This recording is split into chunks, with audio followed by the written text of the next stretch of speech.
campaign.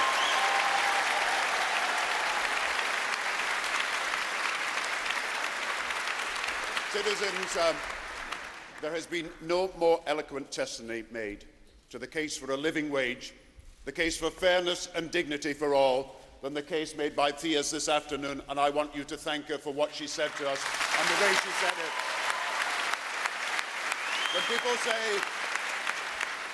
When people say that politics can't make a difference, when people say that people are apathetic and indifferent, when people say that there are no great causes left, let them come to Citizens UK. Let them come here.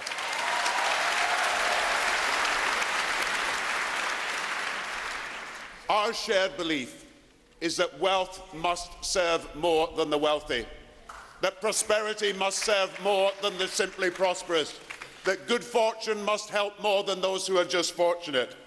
And your movement is like every other great movement in history. It is built on moral convictions. First hundreds, then thousands, then hundreds of thousands of people, they say, inequality should not be woven into the fabric of our lives. People of compassion and goodwill should never journey without hope, and no injustice should endure forever. And you know what taught me?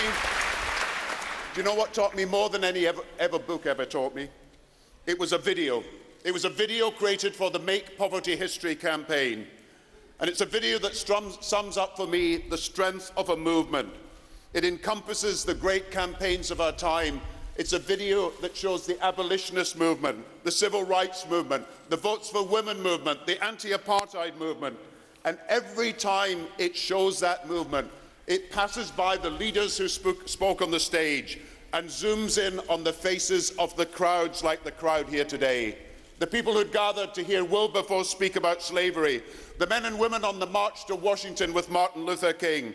And the point of zooming in on the crowds is that nobody was a spectator, that the people in the crowd, the people whose names are not recorded in the books of history, are the real change makers, the people who made history by being there and demanding change. And that is you. And so, when we saw Barack Obama place his hand on that Bible to take the presidential oath on Capitol Hill on that Washington day, we saw not just one man. We saw all who had fought and campaigned to end slavery, to win the vote, to go back to Lincoln and beyond. And we know that for all the great leaders of history, there are millions of other unnamed men and women who are heroes who make our history happen.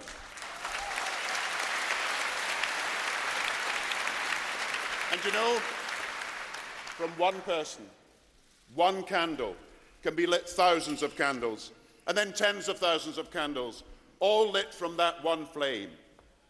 And think of the change that your movement can create. Once you have learnt something, nobody can unteach it. You cannot ever again humiliate the person who has got pride. You cannot suppress men and women who are afraid no more. And so it is with Citizens UK. Each of you here will know that your work may not always make the headlines, but you can always make the difference. And I know that in your work as community organisers, you share testimony with each other. So please allow me to testify today to what I believe and to tell you who I am. I'm the son of a Church of Scotland minister. He taught me, my father, that life was about more than self-interest, that work is about more than self-advancement, that service is about more than self-service, that happiness is about more than what you earn and own. My parents taught me the fundamental values of taking responsibility, doing your duty, being honest, looking out for others, and that is the right way. It is your way and it is my way.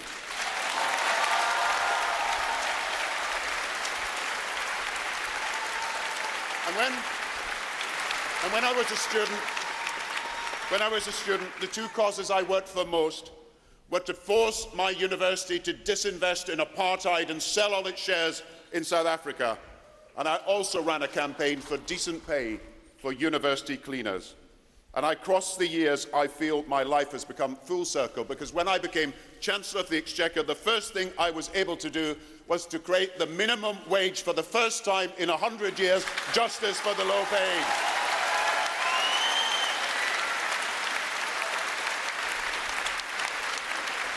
And the fight continues.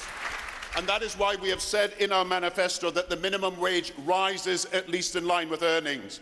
It will reach £7 on reasonable assumptions by the end of the Parliament.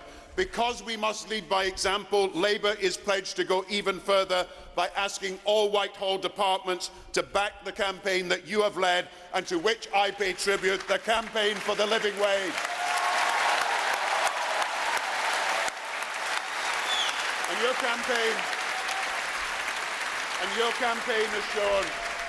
campaign has shown something even bigger. That a community is more than its buildings, more than its institutions, more than its fabric.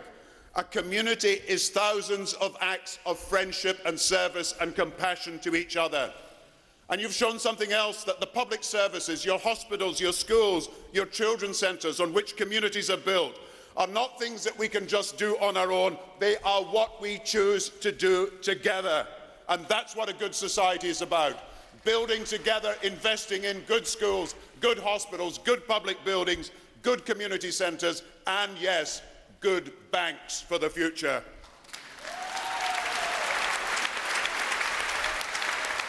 And we are fighting not just for the minimum wage, but for Sure Start, for free childcare, for tax credits, for the Child Trust Fund. We are fighting to build on that with more childcare in the next few years, a new toddler tax credit, and we are fighting to defend and extend the Child Tax Credit and the Child Trust Fund to help all parents give their children the best possible start in life. And I tell you this, we will not cut the Child Tax Credit. We will not harm the Child Tax Credit. And we will certainly not propose an inheritance tax cut worth on average £200,000 to the richest 3,000 people in England. And that is a policy unfair. My motto, the motto of that policy is not God helps those who help themselves. The motto is God helps those whom he has already helped, and that is not acceptable to me. Now, we are the only party also. We don't want you to be a poor. We are the only party also. We are the only party. He'll get his... No.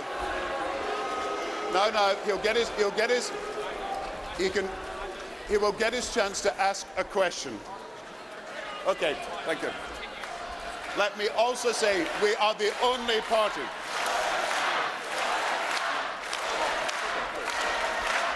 We are also... Excuse me. We are also the only party backing Can we just restore some order, please? On the most exploitative, high-cost doorstep lending. We will expand the funding of credit unions and other community finance organisations. We will make loans and savings available everywhere through the Post Office. We will fund this with hundreds of millions of pounds raised through a community finance levy we are putting on the banks, and we will turn the Post Office into the People's Bank so that no one is more than a few miles away from the banking services at the best rate that people depend upon. And we have a serious plan for better use of land and affordable housing. We will not charge stamp duties on houses below £250,000. We will increase stamp duty, however, on houses over £1 million. And we have pledged to build 10,000 council homes so that more people can become renters of their own homes. And because community trusts, like you've talked about, enable people to have greater land ownership, we will be backing their extension all the way. I have said throughout this campaign that the 6th of May is fundamentally about choices. Nations need not be ruled by blind fate. Nations must choose their own history. And so I stand before you, proud that Labour chooses to support the living wage, the interest rate cap, the community land trust, and a return to community banking. These are your choices, and these are our choices too. And let the word go out. Let the word go out is that you fight for fairness, you will always find in me a friend, a partner, and a brother. When Cicero spoke to the crowds in ancient Rome, people turned to each other after hearing the speech and said, "Great speech." But when Demosthenes spoke to the crowds in ancient Greece and people turned to each other, they said, "Let's march. Let's march for justice, dignity, fairness. That's what we've all got to march for, and let's march for it together." Thank you very much.